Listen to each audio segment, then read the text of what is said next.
É possível nós termos a conduta de um estupro praticado de forma virtual? Sim, doutor. Em tempos de tecnologia, é possível que uma pessoa cometa o crime de estupro contra outra através da tela de um celular, através de uma videoconferência, através de uma chamada de voz? Tema bastante polêmico, parece que foi tratado recentemente em alguma novela aqui do Brasil, que falava sobre essa situação. E a maioria das pessoas, inclusive eu, começou a se questionar se isso era possível. Isso foi até um dos temas do Congresso de Direito Penal que ocorreu lá em Natal, que eu estava presente há umas 2 semanas atrás.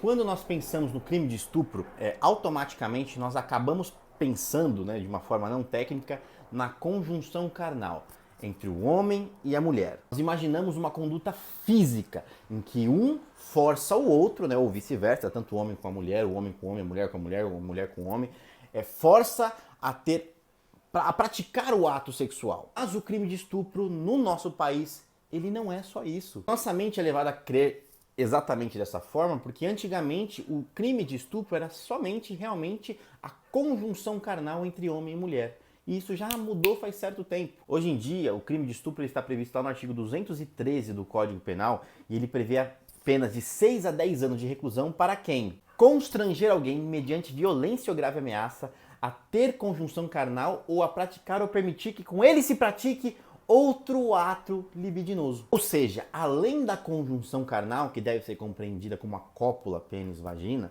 inclui outro ato libidinoso, o que seria a praticar ou a permitir que com ele se pratique outro ato libidinoso.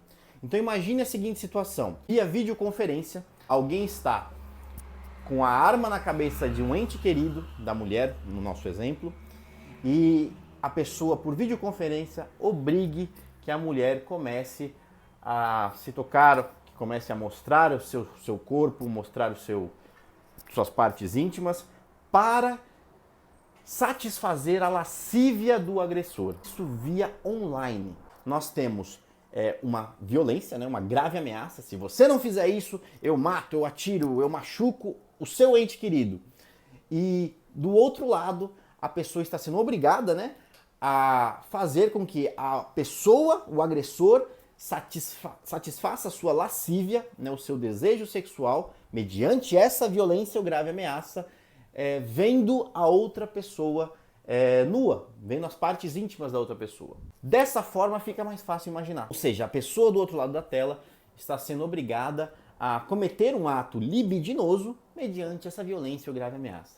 Olha só que loucura, mas isso é possível. Apesar de eu não concordar 100% da forma que é escrita, que é escrito esse artigo, deste crime, porque realmente ele coloca condutas dessa forma como iguais, ele coloca da mesma forma que aquele cara pegou aquela mulher, levou no mato e cometeu atos libidinosos, cometeu a conjunção carnal, cometeu o crime de estupro com ela, ele coloca da mesma forma essa conduta. Os dois crimes, evidentemente, são abomináveis. Só que em termos legislativos, em termos jurídicos, há uma disparidade muito grande entre uma conduta e outra, evidentemente, apesar da ameaça, Eu não estou descartando a ameaça ao ente querido, não é isso. Estou falando do crime de estupro.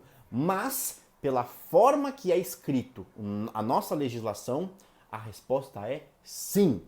É possível, no Brasil, ter uma conduta tida como crime de estupro cometida de forma virtual. Se pararmos para pensar, é desproporcional, comparar as duas condutas no mesmo crime. Eu acho até que deveria ter um crime diverso para esse tipo de conduta, mas ainda não tem. Se ainda não tem, dá para se enquadrar. Ah, doutor, é constrangimento ilegal. Não, não é constrangimento ilegal, porque o objetivo é a satisfação da lascívia, do seu desejo sexual, do desejo sexual do agressor. Enquadra como estupro. Ah, doutor, é importunação sexual. Não, não é importunação sexual. O crime que está previsto lá no 215A, 215-alfa do Código Penal. Porque o crime de importunação sexual é sim, a intenção é satisfazer a lascívia do agressor. Porém, é cometido sem violência ou grave ameaça e sem a anuência, sem a concordância da outra parte. Então, assim, é o crime feito de forma oculta, é o crime feito no ônibus, que a pessoa não percebeu, ela nem teve essa essa percepção de que alguém estava fazendo algo errado. E as elementares do tipo do crime de estupro, sem dúvida, é a violência ou a grave ameaça. A partir do momento que teve violência ou grave ameaça, não dá mais para enquadrar na importunação sexual. Aí, a partir do momento que, hoje em dia, depois com a revogação do artigo que tratava do atentado violento ao pudor no Brasil, o crime de estupro acabou por englobar várias condutas, e dentre elas, essa possível, porque o Código não previa, lá em 1940, quando ele foi criado, a internet, ele não previa esse avanço tecnológico. Então, da forma que a redação do artigo é escrita, nós passamos a poder